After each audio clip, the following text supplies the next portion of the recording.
Hi, magandang araw po sa inyong lahat. Today is a very powerful day. Second reading of the day today. Napanood nyo na po ba yung ating first reading kanina, no? I will try to make one, pero hindi ko po sure kung makakagawa ako ng third reading because pabiyahin na kami pa Manila, but I will still try to make one for you, okay? So, tingnan na po natin ano po ang makikita natin sa reading of the day today.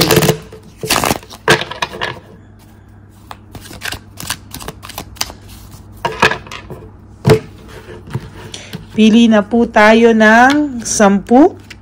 1, 2,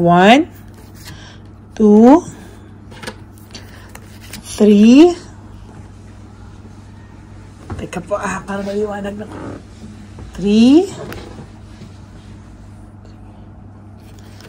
4, 5, 6, 7, 8, 9, and 10.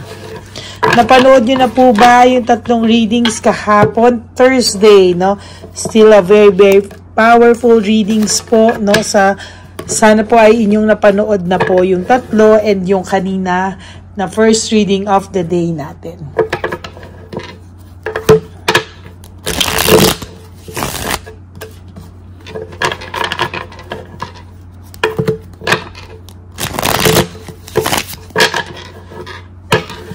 Ano po kaya ang makikita natin sa second reading of the day natin today, no? Pili po tayo ng 10. Teka po, ng 10. So, 1, 2, 3, 4, 5, 6, 7, 8, 9, and 10.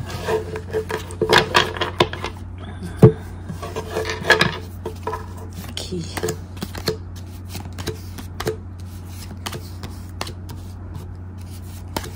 Ito po ba ang makikita natin? Huwag niyo po skip to para sa atin pong connection.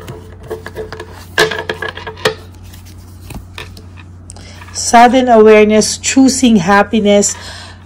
Ang tao pong ito ay nare-realize niya o naiisip niya ngayon, parang ito rin, parang first card ko din to nung kanina ba or kagabi o kahapon, ano, parang lagi itong lumalabas tong sudden awareness and choosing happiness, and most of the time it's the first card, no? So, ang nakikita ko po dito ay talagang nag-iisip po ang taong ito, no? Naiisip niya rin po kung paano at kung gaano kanya iniwanan sa ere. Maybe most of you po wala po kayong closure, pwede po kayong na-ghosting at incomplete po yung inyong closure or wala pa po talaga kayong closure, no? Parang pakiramdam mo po ay iniwan ka ng person mo sa ere, no? Ang dami mo pong difficulties na napagdaanan because of this, no? Huwag ka pong mag-alala kasi pakiramdam ko po na iniwanan ka man niya sa ere. Yes, yes po, no, iniwanan ka niya sa ere, pero ngayon po sa nakikita ko po ay iniwanan ka po niya sa ere, pero there will come a time na iniwanan ka niya sa ere pero siya ang maiiwanan sa ere at mag-iisa po, no, pagdating ng araw. At hindi po ito mapapakali sa totoo lang pag dumating ang araw na siya naman ang maghahanap sa iyo, siya naman ang siya naman po yung hihingi ng kapatawaran mo at hihingi ng second chance sa iyo, pero there will come a time na mawawalan ka na po ng gana sa taong ito. Looking ahead, sa nakikita ko po dito ngayon ay mahihirapan po itong person mo na somehow ay mag-move on then totally from you. I tell you, hindi din po ito makaka-move on totally from you, no? May isip niya po talaga na maling-mali po talaga yung ginawa niya sa'yo, at darating sa araw na kahit ayaw niya pong aminin na nagkamali po siya sa'yo, there will come a time na maiisip niya po na maling-mali talaga, at kahit ayaw niyang tanggapin, talagang papasok po at papasok sa kanya, at marirealize niya po, sinasabi ko sa'yo, na siya yung nagkamali sa'yo big time. He will going to reach out to you. There will come a time na lalapit po sa'yo yung person na to, desperado, at hihingi po siya sa'yo ng pag-uusap, no? Or ia-approach ka po nito. Pero hindi man po sa ngayon, pero ang sinasabi ko po sa'yo, talagang darating po ang araw na siya naman po ang maiiwanan sa ere at mag-iisa. Curious po siya sa'yo, ano ang mga ginagawa mo, ano po ang nasa isip mo, ano daw po ang nakikita, ano daw po ang pakiramdam mo ngayon, at kung ikaw daw ba ay nag-move on na sa kanya, at ikaw daw ba ay nakakita na ng ipapalit sa kanya.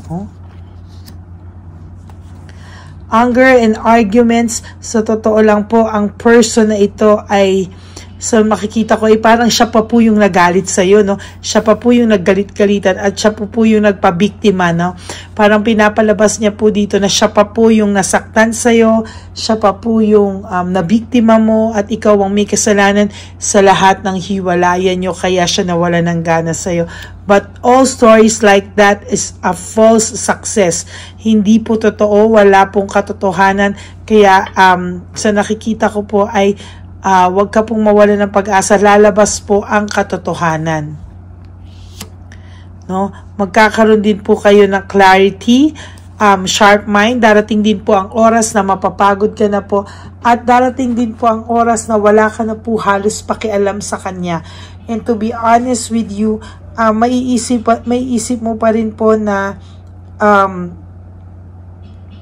may isip mo pa rin po na bakit ako nagtiyaga o bakit ka nagtiyaga sa person na ito. There's victory and success for you pag dumating ang araw at oras na yan na inaantay natin, yan po ay darating din po ang hustisya sa iyo. Huwag ka lang po mainip, ha? There will come a time that justice will be in your hands. Sa hindi inaasahang panahon, sa panahong hindi pinilit, darating po ang hustisya sa iyo. Yan, darating po yung araw na kakailanganin ka niya, at darating po ang araw na siya naman po ang magmamakaawa sa iyo o kukunin ng attention mo. Right now, may nararamdaman akong depressed ang taong ito, same way na nade-depress ka rin po sa kanya. Pero sa totoo lang po, talaga pong ang taong ito po ay hindi po siya makakalimot, no? Kahit ano pong gawin niya, hindi po siya makakalimot sa iyo. There will come a time na pagsisisihan niya po talaga big time ang ginawa niya sa iyo. Kaya huwag ka pong mainip. Darating po ang araw na yan, at darating po ang araw na masasabi mo sa sarili mo na nanalo ka at ayaw mo na talaga. At siya naman po yung magsasabi na sinayang ko yung mga times na gusto at mahal mo pa siya, pero hindi ka po niya pinahalagahan, at talagang makikita niya po at makikita niyo na siya naman po ang darating ang araw na siya naman po ang lalapit sa iyo at hihingi ng tawad, no? Sa ngayon po, ikaw ang pinapalabas niyang masama. Sa ngayon po, ikaw ang pinapalabas niya na may kasalanan ng lahat. Pero sinasabi ko po sa iyo, huwag ka pong mag-alala.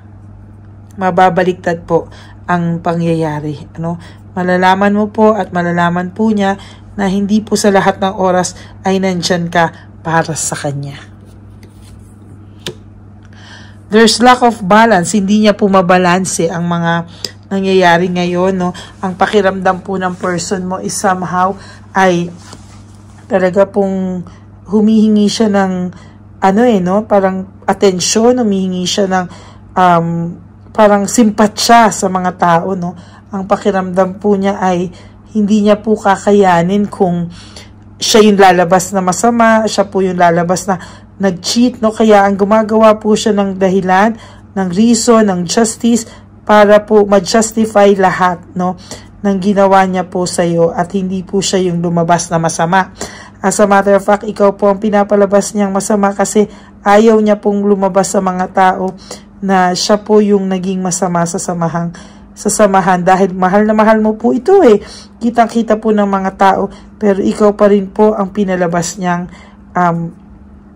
nababaliw, possessive, nakakasakal, lahat na po, no? Sa'yo niya na po isinisi. Pero sabi ko nga po, huwag ka po mag-alala, darating po ang araw na hindi ka na po niya sisisihin at tatanggapin niya po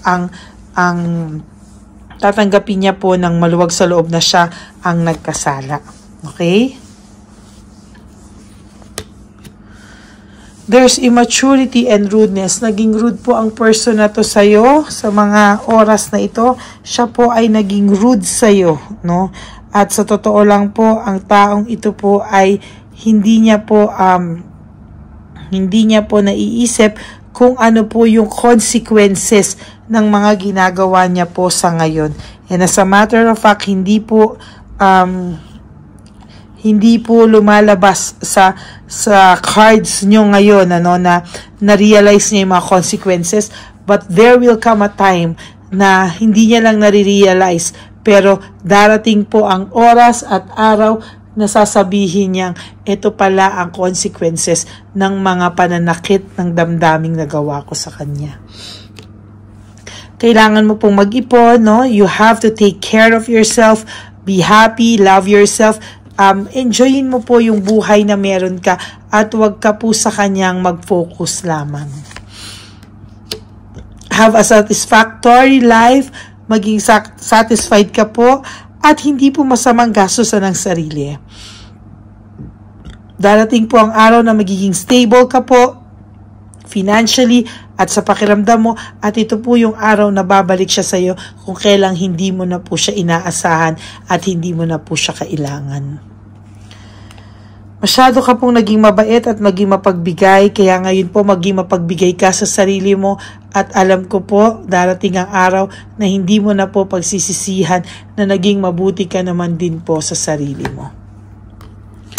Ngayon po siya ay nakakaramdam ng responsibility at burden na yung mga dati na binibigay mo lang po sa kanya ng buong puso, ngayon po siya po ay nahihirapan.